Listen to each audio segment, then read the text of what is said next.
I'm Adam Reich with WonderfulTutor.com.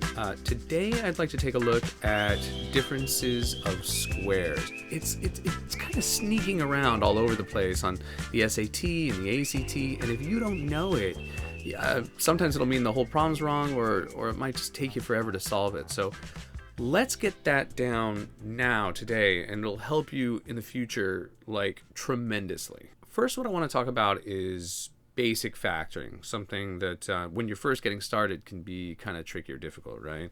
Like, so for example, if I have x squared minus x minus 12, I'd set up two parentheses, and the x squared in the front pretty much means that we'll have an x there and an x there. Okay, that's not too bad. But then it's like, okay, well, what times what equals 12? Well, 2 and 6, those don't quite get me a -1 in the middle. What about 3 and 4? Yeah, that'll do it. So I can get a 3 there and a 4, and I know I want to go all the way down 4 and then go back up 3 to get to that -1x, and well, there you have it. But it still took like a lot of work, a lot of mental power, right? Well, that's the beauty of difference of squares. It's just the fastest, easiest kind of factoring you can do. First of all, let's talk about what these different words mean. So first of all, we know what squares are, right? So for example, like 3 squared is equal to 9, right? Or 4 squared is equal to 16, 7 squared is equal to 49, etc., etc., etc., etc., right? What is the difference? Well, we have words to describe the answer to all of the operations that are out there. So the answer to an addition problem would be a sum, right? Answer to multiplication would be a product. Answer to division would be a quotient. What's the word that we use for the answer to a subtraction problem? Difference. It's like if you have a brother and a sister and you say, well, what's the difference between their ages? You're going to subtract, right?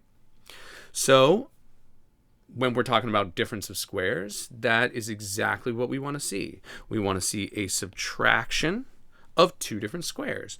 For example, we might have x squared minus another square, 25. Here's where it gets so easy. It factors the same way every time. We're going to put out two parentheses, just like we normally would, and just like normal, we'd put an x here and an x here. But since we're dealing with squares, we know that the other two numbers are going to be the square root of, in this case, 25. So the square root of 25 is 5, and we'll put that in both of them. And this part's so cool. It's so easy. One of them is going to be a minus sign, and the other is going to be a plus sign. So our final answer to factoring this is going to be the quantity of x minus 5 times the quantity of x plus 5. It's that simple. It works every time. If we have w squared minus 49, it's going to be w minus 7 times w plus 7. So easy.